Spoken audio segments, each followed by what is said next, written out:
Witam wszystkich bardzo serdecznie. W dzisiejszym dniu rozmawiam z gościem bardzo wyjątkowym, mianowicie z Adelą Piskorską. Jeśli mielibyśmy tutaj wymieniać tytuły, to ograniczę się do minimum, żeby wszyscy z Państwa dotrwali do końca tego odcinka dzisiaj. Jest to rekordzistka Polski, multimedalistka Mistrzostw Polski, członkini kadry narodowej, uczestniczka Mistrzostw Świata, medalistka wszelakich imprez międzynarodowych, studentka, zawodniczka AZS UMCS Lublin i wszystko w pływaniu. Dzień dobry, cześć Adela. Dzień dobry.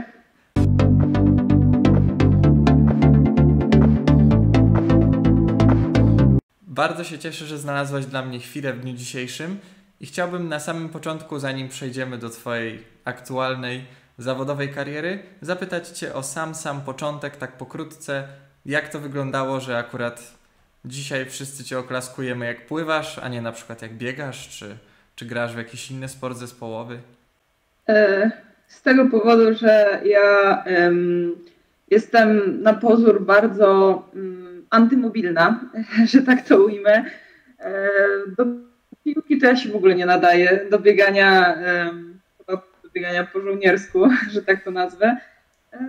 A pływanie ze względu na wadę kręgosłupa w wieku chyba 4 czy 5 lat miałam skoliozę i mam lekką do dzisiaj.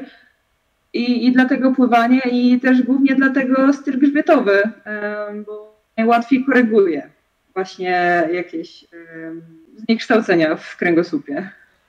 Czyli jak uczyłaś się pływać, to był ten grzbiet zaleceniem, żeby po prostu skorygować Cię troszkę, a teraz został z Tobą aż do tej kariery zawodniczej. Dobrze rozumiem? Tak, dokładnie. A jakieś podrygi z czymś innym w ogóle były w przeszłości na samym początku? Z jakimś innym sportem? Tak bardziej chociaż żebyś spróbowała? W młodszych latach jeździłam konno i bardzo to lubię, tylko że tak to ujmę, to jest bardzo drogi sport i chyba dosyć mało jest ośrodków takich powiedzmy większych, w których można się profesjonalnie w tym rozwijać. A poza tym jakoś tak zawsze to pływanie tak bardziej mi leżało przy sercu. Natomiast gdybym teraz miała okazję wrócić do jazdy konnej, na pewno jakoś rekreacyjnie bym wróciła, powiem szczerze. Okej, fajnie. A powiedz mi Adela, bo już teraz możemy sobie przejść do tego, co aktualnie robisz, bo myślę, że to jest bardzo interesujący temat i troszkę osób by się chciało dowiedzieć troszkę więcej o Tobie. Mam do Ciebie takie pytanie, jak wygląda Twój taki typowy dzień, nie licząc dnia zawodów, nie licząc żadnego takiego wyjazdu obozowego. Wstajesz rano i co się dzieje tak naprawdę dalej? Co się dzieje? Jem śniadanie. Jem śniadanie i idę na trening. Ogólnie ja pochodzę z Oleśnicy, to jest pod Wrocławiem. I tam na początku tam chodziłam do szkoły, tam na początku pływałam i 3 lata temu przeprowadziłam się do Głogowa sama i tam trenuję pod okiem trenera Adriana Szajnickiego, a rok temu zmieniłam barwy klubowe na AZS UMCS Lublin, ponieważ jest to klub akademicki i to też daje możliwość po pierwsze studiowania, a po drugie uczestnictwa czy to w akademickich mistrzostwach Polski, czy to w uniwersjadach, czy w jakichś innych akademickich rozgrywkach. A tak jak ogólnie wygląda mój dzień, to właśnie tak jak mówiłam, najpierw śniadanie i kawa. Potem idę na trening i albo jest to basen, albo jest to siłownia. I też zależy od dnia, czy mam jakieś zajęcie na uczelni, czy jestem poza Lublinem i po prostu sama się uczę. Wracam i odpoczywam. Albo się jeszcze uczę. Czyli To taki standardowy dzień sportowca. Okej, bo cały czas, dopiero co zaczęłaś, ale rozumiem, że już skończyła się ta edukacja obowiązkowa, matura jest zdana i teraz zaczęłaś studia. Zgadza się? Tak, zgadza się. A co to jest za kierunek studiów? Tutaj też studiuję na UMCS-ie w Lublinie i wybrałam prawo. Czy jest to trudne? Nie wiem, na razie dopiero zaczęłam pierwszy rok, pierwszy semestr mam zdany, więc pierwsze koty za płoty. Da się to pogodzić. Tutaj też Lublin daje możliwość tak zwanej dwutorowości kariery. Często, czy to przez wyjazdy na zawody, czy na różnego rodzaju zgrupowania, jestem poza Lublinem i sama się uczę. No teraz akurat jest weekend, więc normalnie się uczę. Natomiast jeśli jestem stacjonarnie w Lublinie, to raczej staram się nie opuszczać zajęć, staram się chodzić, staram się, no powiedzmy, też korzystać z tego życia studenckiego i jak na razie nie narzekam. Jak na razie trafiam na przychylnych wykładowców i idzie to do przodu po prostu. Jasne, jasne, bardzo fajnie. A przejdźmy już sobie teraz tak stricte do tego twojego pływania. Jakbyś mogła powiedzieć, ile osób jest w takim twoim sztabie? Ile osób opiekuje się tobą i pracuje na ten sukces? Tak z takiej głównej liczby to ciężko jest mi określić, ale mogę te osoby wymienić. Jestem ja, jest mój trener Adrian Szajnicki, jest też pani Marta Ścieglińska-Sztaba, jest to osoba od treningu mentalnego. Jest też pani Katarzyna Staniak, która zapewnia mi suplementację. Jest też mój menadżer Piotr Czyż. Są też sponsorzy, jest to firma NTI, PRGM oraz Solmotion, to są główni sponsorzy.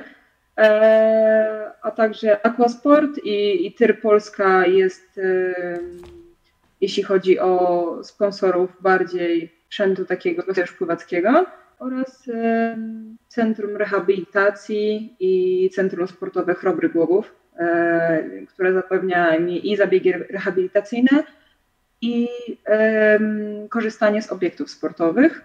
Jest też trener Maciej Kownacki, który jest moim trenerem od przygotowania na lądzie. I jeśli dobrze wymieniłam, to chyba wszystko, jeśli chodzi o takich głównych. No, akurat tutaj myślę, że to jest wiadomo, że tutaj z trenerem wykonujemy taką, znaczy ja wykonuję po prostu trochę pracy w wodzie, a cała reszta to jest, powiedzmy, czy to bardziej materiałowo, czy to bardziej logistycznie, ale mam wsparcie we wszystkich osobach, we wszystkich instytucjach, więc bardzo się z tego cieszę. Akurat tutaj w sporcie jest problem z finansowaniem i też chcieliśmy po prostu rozwinąć całą tą moją czy naszą karierę na jakiś wyższy poziom. Wiadomo, że raczkujemy w tym temacie, ale staramy się robić to najlepiej, jak potrafimy. To o tym jeszcze sobie dzisiaj porozmawiamy, natomiast tak słuchając tej liczby osób, która cię wspiera i tak na co dzień i też tak finansowo, to jest to naprawdę imponujące to, co ja słyszę, przynajmniej jeśli chodzi o pływanie. Troszkę tak jak zawodnicy wychodzą boksu czy innych sportów walki i mają na ciele swoich sponsorów, to z tego, co mówisz, Adela, to mało co by wolnego miejsca na ciele zostało, jakby ich wszystkich wypisywać. Więc naprawdę fajnie. Powiedz mi, jak twoja przygoda z tymi wszystkimi ludźmi po drodze się rozpoczęła, bo no z trenerem to wiadomo, rozpoczęłaś swoją przygodę, jest to trener od przygotowania ciebie we właściwym sporcie, w którym na co dzień występujesz, a jak ci ludzie inni po kolei? Czy trzeba było się u nich jakoś bić, o nich zabiegać, czy oni sami przyszli? Jak to wyglądało tak od kuchni? Znaczy, powiem na przykład, jak to było z moim menadżerem Piotrem Czyżem. Po prostu pan Piotr prowadził zajęcia pływania, a ja pływałam zaraz na torze obok. I to tak kilka razy w tygodniu i później to było przez kilka miesięcy i jakoś się zawarły te stosunki. Też część ludzi z Facebooka po prostu wyświetlały się posty o naszych osiągnięciach z trenerem i ci ludzie sami pisali, czy sami się zwracali. I to tak naprawdę można by powiedzieć, że po prostu ludzie się zwracali, bo chcieli pomóc. Chcieli pomóc, za co bardzo dziękuję, bo jest to... nie wiem, czy dla tych osób małe czy duże wsparcie, ale dla mnie ogromne. Przynajmniej sama wiedza o tym, że po prostu ktoś to zrobił z czystego serca i po prostu, że widzi we mnie potencjał czy szansę na rozwój i chyba to najbardziej cieszy zawodnika. Jasne, jasne. Bardzo fajnie, to mając tylu życzliwych ludzi, nic tylko osiągać sukcesy. Dokładnie. A wspomniałaś już wcześniej, Adela, o tym, że masz trenera panią trener, o ile dobrze zrozumiałem, od treningu mentalnego, zgadza się? Tak. I jakbyś mogła troszkę o tej roli treningu mentalnego w Twoim życiu opowiedzieć, bo to jest coś, co według mnie powinno istnieć od zawsze, ale mam wrażenie, że dopiero od niedawna jest na to jakaś taka większa świadomość, większe poczucie, że sportowiec to też jest człowiek i też może mieć różnego rodzaju problemy. Jeśli nawet nie takie w życiu, to też związane ze swoim sportem, jak znosi zwycięstwa, jak porażki. I jakbyś mogła teraz troszkę opowiedzieć o tym treningu mentalnym w Twoim życiu? Czy to jest jedna sesja na tydzień? Czy to jest tylko rozmowa, kiedy potrzebujesz? Jak to wygląda? U mnie to jest tak, że zazwyczaj z panią trener od treningu mentalnego, z panią Martą, rozmawiam od czasu do czasu. Ale tak powiedzmy, patrząc na siebie na przestrzeni ostatnich kilku lat, kiedy jeszcze nie miałam jakichś większych wyników, no to po prostu zmiana o 180 stopni.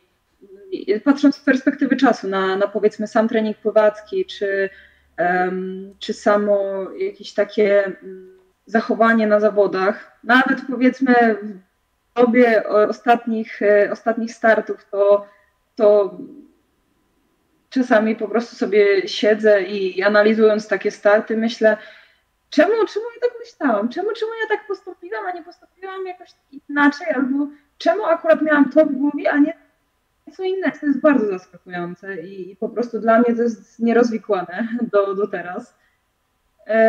Myślę, że to też zależy od osoby, że jest to dosyć ważny element. U mnie to się opiera bardziej też sama wiem mniej więcej, no to jest takie właśnie mniej więcej.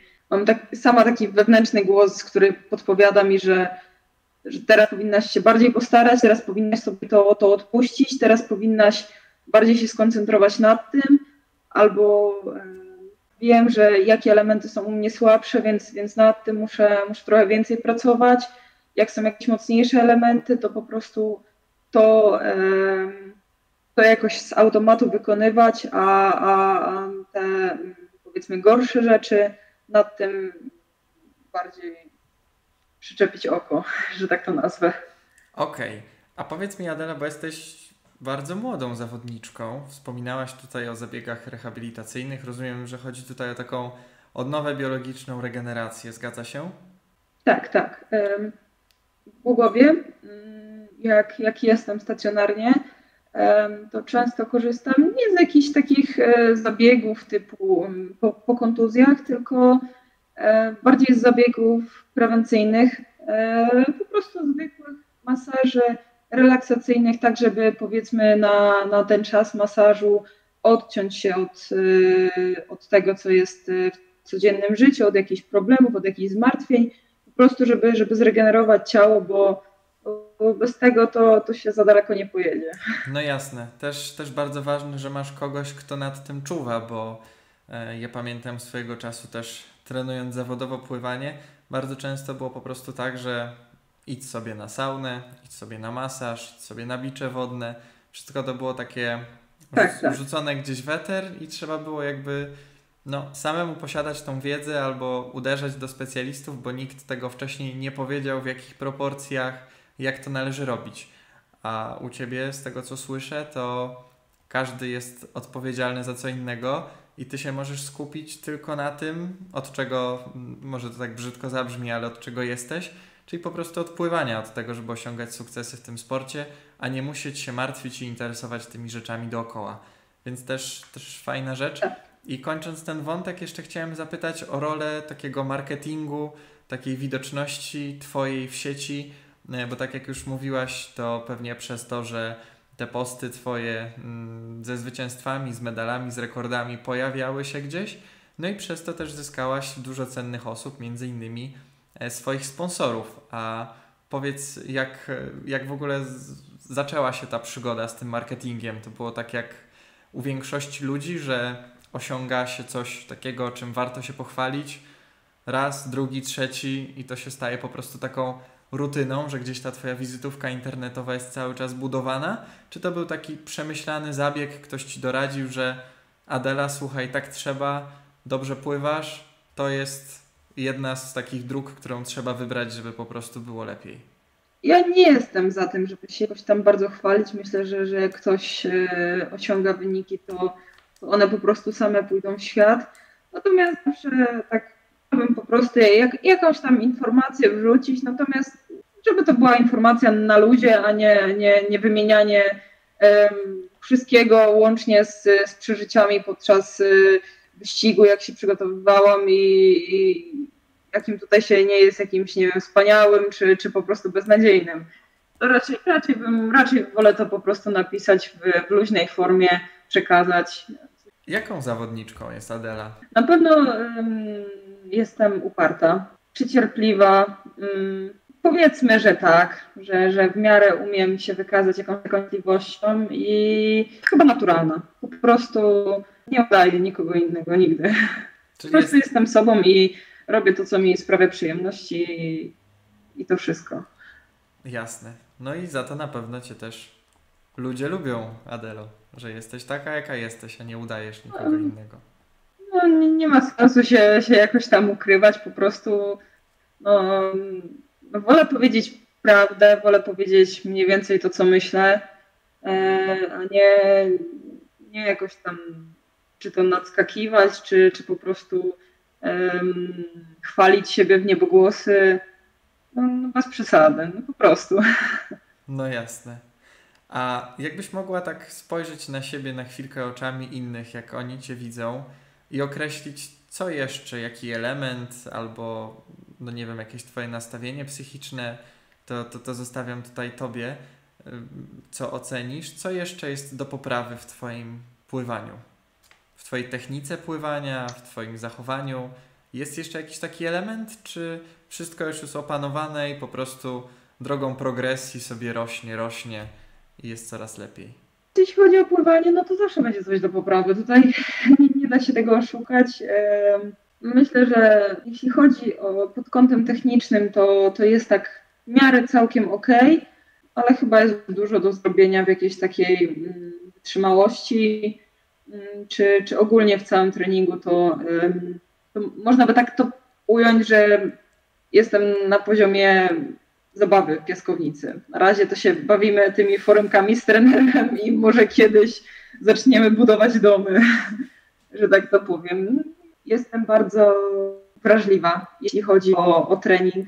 Tutaj akurat mówię szczególnie o objętości. Czasami to tak słyszę, że powiedzmy dzieci tam 14-letnie mogą pływać więcej ode mnie, ale my z trenerem koncentrujemy się przede wszystkim na jakości treningu i żeby ten trening dawał dużo, a nie dawał coś. I to coś względnie nieokreślone. Pracujemy nad poprawą każdego elementu, czy to w wodzie, czy to na siłowni. Na pewno tak z cyklu na cykl widzę, że jest coraz lepiej. Wiadomo, że są czasami się zdarzają gorsze momenty, czy jakieś takie gorsze samopoczucie psychiczne, w którym zaczynają mi się pojawiać pytania, czy ja dam radę, Jezu, czy ja dobrze, czy tak dalej. Często to miałam to teraz na Mistrzostwach Polski. Trzeba być pewnym tego, że dzieło się na ten moment tyle, ile się potrafiło i te zawody to nie jest jakby jakaś forma kar, po prostu odebranie nagrody. No i chyba tak mogę określić ten trening. Okej, czyli mówisz, Adela, że jakbyś miała teraz określić taki swój poziom kariery, na którym się znajdujesz, to wspomniałaś, że to by była taka zabawa w piaskownicy, czyli to jest taki wczesny początek jeszcze. Pomimo wielkich sukcesów, to jest dopiero początek Twojej kariery. Takie ja mam wrażenie. My akurat tutaj z trenerem się nie skupiamy na jakiejś tam ilości, czy żeby wyeksploatować całkowicie organizm i później się tego nie podnieść albo zostać już na tym poziomie i się nie rozwijać, tylko raczej staramy się kroczek po kroczku też co jakiś czas, powiedzmy, patrzymy, powtarzamy jakieś treningi, czy jakieś testy, co nie wiem, co parę miesięcy, czy co pół roku, patrzymy jak na to reaguje i wtedy też wprowadzamy jakieś zmiany treningowe. No i wydaje mi się, że to jest dopiero początek, że jest jeszcze duży ten wachlarz możliwości. No i dużo jest też możliwości. Wiadomo, że świat płynie do przodu i my razem z nim. No i tego się trzymamy, żeby dostosowywać się też do zmian w świecie, jakie następują. Czy to powiedzmy techniki, czy to jak też chyba 2 czy 3 miesiące temu doszedł nowy przepis odnośnie zakończenia wyścigu w stylu kopietowym. Można pojechać na zawody międzynarodowe, można zobaczyć, jak to wygląda, można się przypatrzeć, czy to coś daje, czy warto by coś zmienić, żeby zyskać jakieś setne sekundy i czekać na jakieś inne unowocześnienia. I tak to mogę określić. Jasne. A jakbyś mogła powiedzieć w paru słowach, jak Twoja współpraca się z trenerem Adrianem Szajnickim układa? Czego Cię nauczył? Kim dla Ciebie jest, tak nie licząc tylko, że trenerem? Trener Szajnicki dostosowuje, powiedzmy, trening do moich bieżących możliwości, do tego, jak ja wyglądam, jak ja się czuję, jak ja znoszę poszczególne obciążenia i też wprowadza zmiany i raczej dużo myśli o treningu, co by tutaj zrobić, żeby być lepszym. Często też pracujemy jako jakąś osobną jednostkę treningową nad techniką, nad poszczególnymi elementami, czy to jakieś starty, czy nawroty, czy pływanie pod wodą, czy jakieś inne jeszcze ćwiczenia techniczne, czy też patrzy na zawodników, tak będąc powiedzmy na różnych imprezach międzynarodowych albo w internecie też, jak inni wykonują poszczególne elementy. Czasami próbujemy coś wprowadzać, czasami to daje duży efekt, czasami to w ogóle nie daje efektu, a tylko jest gorsze. I raczej staramy się pracować bez napięcia. Tak na przykład było w zeszłym roku, że tak źle zhierarchizowaliśmy poszczególne rzeczy. Na pierwszym miejscu stawiliśmy czas.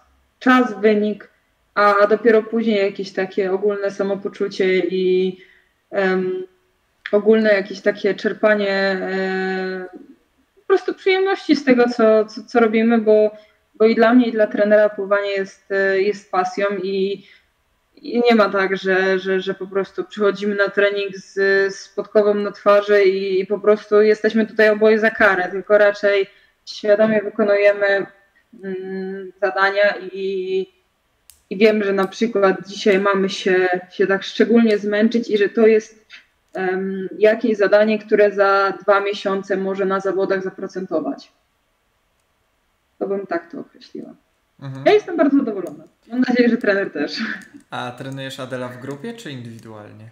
Trenujemy indywidualnie i tutaj trening jest dostosowany ode mnie, pod moje możliwości i pod to, co chcemy poprawić, czy pod to, co chcemy wzmacniać. Od zawsze tak było? Czy był czas, że trenowałaś kiedyś w grupie?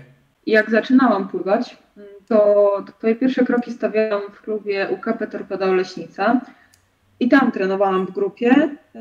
Jednak był taki moment, szczególnie przed mistrzostwami, czy przed jakimiś ważnymi zawodami, że tak sama wchodziłam do wody i po prostu wiedziałam mniej więcej, czego jakoś tam potrzebuję, żeby co tu doszlifować, co tutaj poprawić, co tutaj zmienić, żeby było lepsze. I tak w sumie to tak do teraz zostałam taką dosyć indywidualistką. Tak po prostu mi to tak zostało.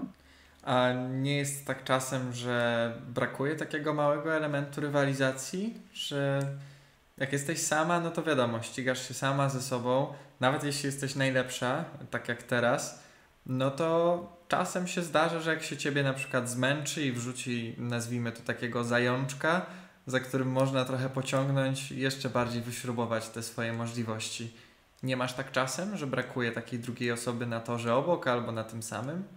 Nie, chyba nie. Nie. Chyba, znaczy, tak za bardzo jakoś tam nie próbowałam. Jest coś takiego, że Adela, że po prostu popłyń szybciej, bo nie starczy tego czasu, że zmęcz się jeszcze bardziej, że to robisz dla siebie, to nie robisz dla nikogo innego, tylko ty pracujesz teraz na coś, co możesz osiągnąć za jakiś czas. I tak powiem szczerze, na razie nie potrzebuję tego. Okej, to tym bardziej bardzo podziwiam. Adela, powiedz mi, który taki wyścig z takich, co pamiętasz, najbardziej ci zapadł w pamięć i przez co? Znaczy teraz ten rekord polski na 200 metrów przed tygodniem zapadł w pamięć, jeśli chodzi o bolesność wyścigu. Chyba jeszcze nic mnie aż tak, żaden wyścig chyba mnie aż tak nie wykończył. Pamiętam ostatnią 50, kiedy został już ten jeden basen i po prostu czarno w oczach i wiem, że ten czas leci, publiczność kibicuje i mam nadzieję, że to jest dobry wynik. Laura jeszcze naciska i po prostu, no mówię, czarno w oczach totalnie było. Później był jakiś element uśmiechu, a później nagle znowu się zrobiło czarno. I chyba to mi tak najbardziej, jeśli chodzi o bolesność, zapadło. A tak to pamiętam też swój pierwszy wyścig na 200 metrów grzbietem. Pierwszy rekord polski, to mam na myśli. Czy się nie spodziewałam wtedy totalnie. Nie umiem tego określić. Wiedziałam na pewno po wcześniejszych wyścigach, że jestem lepiej przygotowana, tylko kwestia tego, na ile to starczy i tak dalej. I po prostu pamiętam ten błysk w oku, jak płynęłam ten wyścig na pierwszy rekord polski na krótkim basenie 1,5 roku temu w Bydgoszczy. I teraz udało się to powtórzyć po 1,5 roku, więc no na pewno się cieszę, ale myślę, że teraz bynajmniej na tych mistrzostwach Polski, że stać mnie było na to 200, na więcej, tylko po prostu byłam już zmęczona w ten ostatni dzień. I po prostu to był dla mnie wyścig, to był dla mnie sprawdzian charakteru. Swojego charakteru, czy jestem w stanie się zmobilizować, czy już odpuszczę. I dużo myśli mi się w głowie. Dobrze to wspominam i mam nadzieję, że to się uda poprawić, czy mi, czy komuś innemu. No, wydaje mi się, że zdałaś ten test bardzo ładnie. Takie jest moje zdanie jako oglądającego i kibica. Mówię, że się bardzo cieszę. Warto było czekać do 4. dnia i powtórzyć ten wyścig, bo przysporzył on kibicom wiele radości i fajnie było coś takiego zobaczyć. No i jest mi bardzo miło, że byłam częścią tego. A powiedz mi, Adela, bo czasy z ostatnich mistrzostw Polski, no to rewelacja, tak jak się patrzy z boku. A dla Ciebie to też była rewelacja? Czy to był po prostu dający się do przewidzenia efekt? Że to nie było wielkiego zaskoczenia, bo czasy treningowe, czy Twoje przygotowanie, Twoje nastawienie wskazywało na to, że właśnie tak będzie? Czy to był taki złoty strzał Twój, że wszystko poszło po Twojej myśli, czy wszystko było tak dograne, że to po prostu była kwestia czasu, dzień zawodów i było to, co było? Tu zacznę w ogóle może od innej strony, jeśli chodzi o to pytanie. Wiele osób widzi tylko to, że tutaj powiedzmy minuta, czy tutaj 2,9 popłynęłam. No wszystko fajnie. Tylko jakby czy ktoś się na przykład zainteresował, jak wyglądały moje przygotowania do tego? Dołączyłam do kadry Polski, wypełniając minimum na Mistrzostwa Świata. Poświęcimy. To było pierwszy raz, jak wypełniłam to minimum. A czy ktoś jakby się zainteresował tym, jak wyglądało przed dołączeniem do kadry, czy przed dołączeniem, czy przed wypełnieniem tego minimum? Nigdy nie byłam na kadrze Polski, tak oficjalnie powołana. Nigdy nie brałam udziału w żadnych zgrupowaniach, czy to seniorskich, czy to juniorskich. jako oficjalnie powołana razem z trenerem. I tak naprawdę z trenerem przygotowaliśmy się sami, jeśli chodzi o to minimum, jeśli chodzi o te Mistrzostwa Polski. Dużo też robiłam sama. Żeby powiedzmy przygotować się do długiego basenu, to trzeba było pływać na długim basenie. Niestety w Głogowie takiego nie ma, więc praktycznie od stycznia do marca cały czas byłam w Lublinie. I raz byłam z trenerem, gdzie razem trenowaliśmy, a był też taki okres z przerwami, około 1,5 miesiąca, kiedy trenowałam sama. Po prostu musiałam sama iść na basen, musiałam to zrobić. Mogłam zostać w Głogowie, mogłam z trenerem trenować, tylko że to by było na krótkim basenie. A tutaj chodziło o pływanie na pływanie olimpijskiej. I wiele osób, w sumie nikt jeszcze mi nie zadał takiego pytania, jak to było, że takie coś osiągnęliśmy. Też wiadomo, że to są duże koszty, jeśli chodzi o zakwaterowanie. Niestety na hotel, no to mieszkać tak przez 3 miesiące w hotelu, to myślę, że nikogo by nie było na to stać.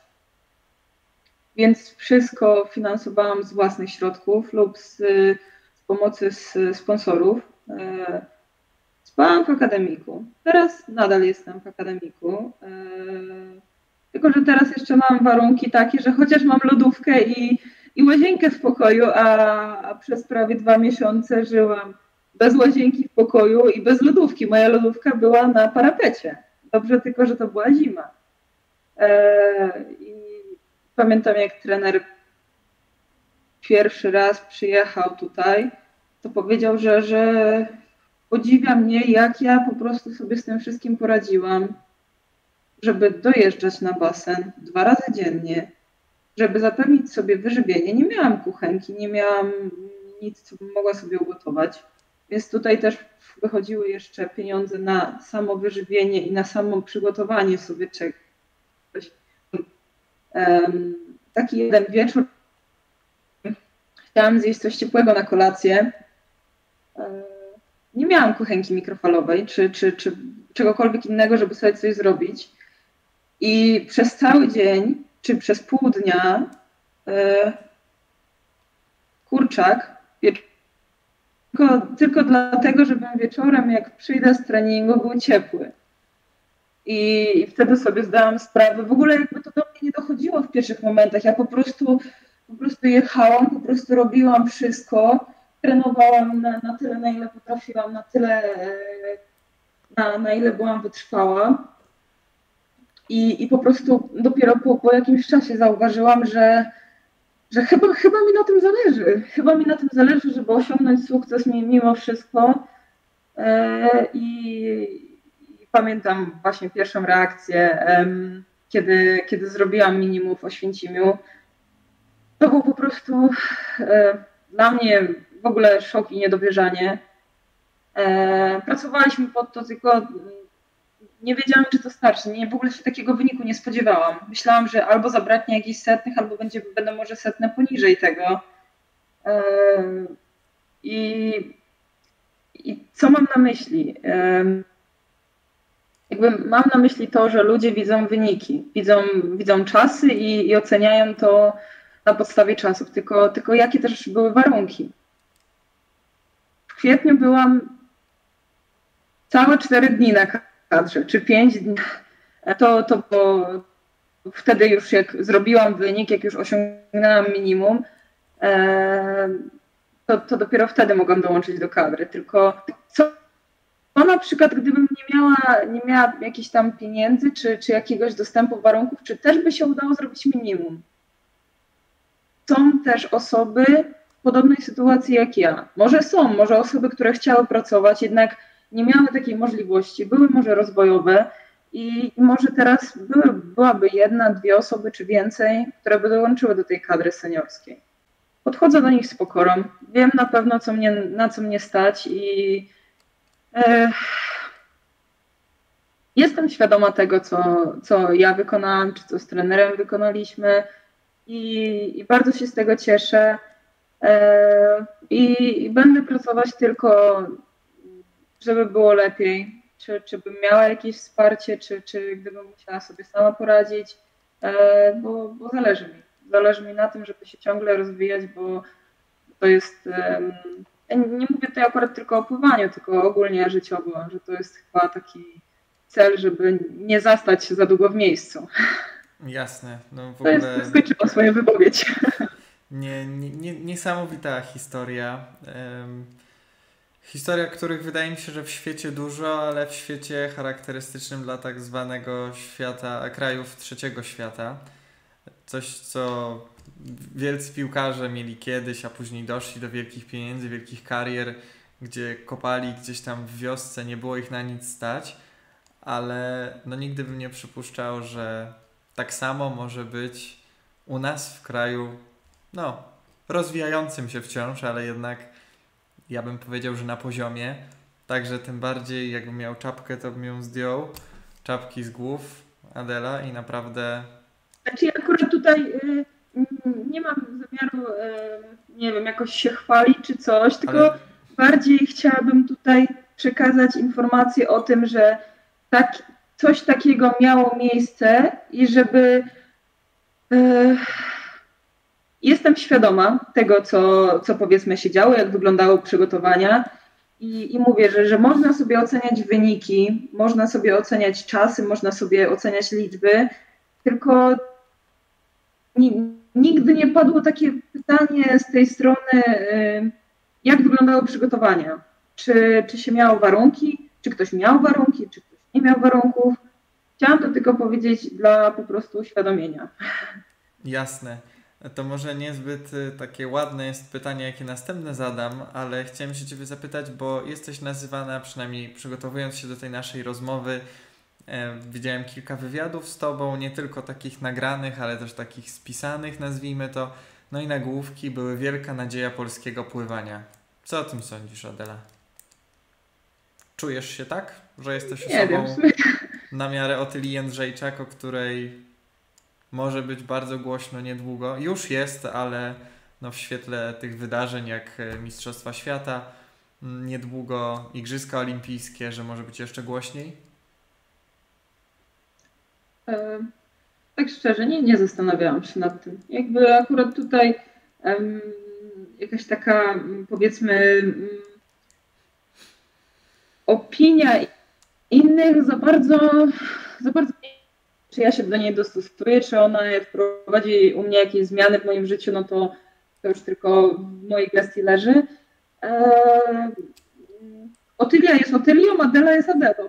Ja będę sobą do końca i ja tutaj... będę się starać poprawiać.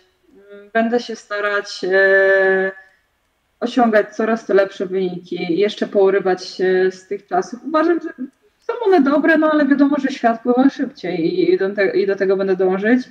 Po prostu tutaj moim marzeniem jest, żeby po prostu cały czas czerpać przyjemność z tego, żeby to było moją pasją i żeby się poprawiać. Żebym nie musiała zmuszać się wychodzić na trening, tylko żebym szła na niego, bo wiem, że to reprezentuje w przyszłości. Jasne. Że tutaj wiadomo, że Otylia jest Otylią, a Adela jest Adelą. Chodziło mi bardziej o to, że tak jak się mówi, że ktoś gra dobrze w piłkę, to wszyscy w niego widzą przyszłego Roberta Lewandowskiego, tak? Wiadomo, bo Robert był pierwszy. Tak, może tak. być tak, że jakbyś ty była starsza, Otylia by była młodsza, to byśmy pytali, czy Otylia może być Adelą, ale wiadomo, że każda z was jest sobą i ta odpowiedź mnie jak najbardziej satysfakcjonuje. Adela, a powiedz mi jeszcze, jakie są plany na Mistrzostwa Świata najbliższe w Japonii? Poza tym, że poprawić się, no to wszystko jasne, każdy ma taki plan, ale jest jakaś taka twoje takie marzenie, taka nadzieja, którą byś chciała, żeby to się właśnie spełniło? Chciałabym na pewno powalczyć o półfinały i finały. A szczególnie tutaj mi chodzi o finały, a w finale może się wszystko zdarzyć. Chciałabym się z tym obyć i po prostu pokazać się z jak najlepszej strony. Też po Mistrzostwach Świata czeka mnie Uniwersjada i Młodzieżowe Mistrzostwa Europy. Teraz powiedzmy ten cykl przygotowawczy w kwietniu, kiedy startowałam praktycznie tydzień po tygodniu. Najpierw był Sztokholm, później Berlin i na końcu Mistrzostwa Polski. To też miał być jakiś taki cykl przygotowawczy właśnie do tych 3 imprez w lecie. Będziemy się starać trzymać jak największą dyspozycję. Jeszcze jest trochę do poprawy. No i tyle. No generalnie chodzi mi o te półfinały i finały na każdym z dystansów. 50, 100 i 200 metrów stylem grzbietowym. Może będzie jakaś sztafeta, może ja będę częścią tej sztafety, ale to myślę, że bardziej na miejscu się już rozegra wszystko. Po prostu chciałabym się cieszyć z tego, że jestem na tych mistrzostwach świata i zaprezentować się z jak najlepszej strony. Po prostu być z siebie dumną. Jasne. A powiedz mi, Adela, nie licząc pływania, bo to musi być twoja pasja i to, co lubisz robić, bo jakby nie było, to raczej by cię nie było w tym miejscu, przy tych historiach, które już dzisiaj sobie opowiedzieliśmy. Co robisz w wolnym czasie? Na przykład kończysz poranny trening, akurat wszystko na studia zaliczone, akurat to nie jest dzień na siedzenie z książką. Co lubisz sobie porobić? Z książką oczywiście taką do nauki.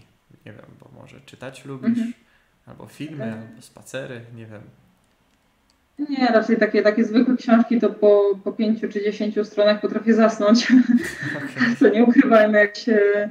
Nie za bardzo to jest chyba dla mnie. Próbowałam wiele razy się zmusić, w sensie jakoś tak wywołać mnie chęć takiego czytania książki, to tak nie za bardzo by mi to wychodziło. Chyba, że coś jest bardzo ciekawego, ale to rzadko kiedy mi się zdarza. Raczej tak staram się w miarę tak regenerować. W zależności też w jakim miejscu jestem. Tak jak na przykład na święta. Byłam u rodziny, spędzałam czas z rodziną. Telefon gdzieś tak w miarę był tak na boku, starałam się do niego nie zaglądać i po prostu wykorzystać ten czas z najbliższymi. A na przykład tak jak jest powiedzmy niedziela, jestem sama, to lubię wyjść na spacer. Lubię wyjść na spacer, czy włączyć sobie jakąś muzykę, po prostu się tak przejść, szczególnie, no może nie teraz, bo akurat teraz pada i bardzo wieje, ale tak generalnie jak jest dosyć ciepło, to właśnie też tak inaczej jest, kiedy się wychodzi, świat rozpita, tak jak na przykład tutaj zaczynają powoli kwitnąć kwiaty, nawet trawa zwykła, zielona, taka zielona, soczysta się staje, czy nawet sam zapach koszonej trawy, czy kiedy się idzie do auta i płatki, co to pięknie wygląda.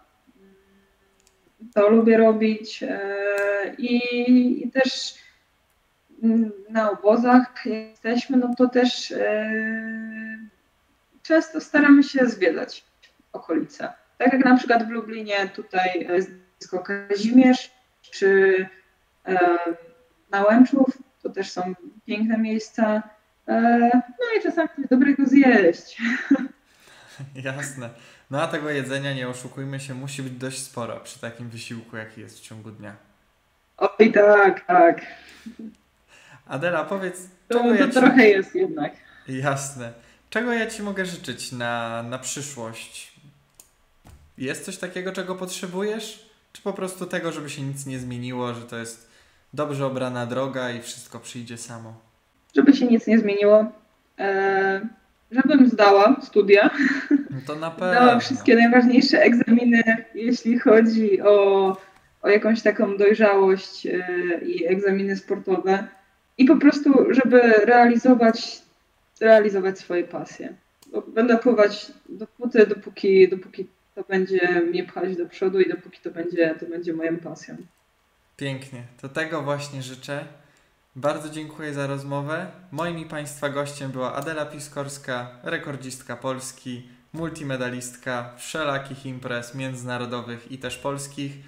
No i super wytrwała dziewczyna, nasza nadzieja w polskim pływaniu. Bardzo dziękuję. Ja również bardzo dziękuję.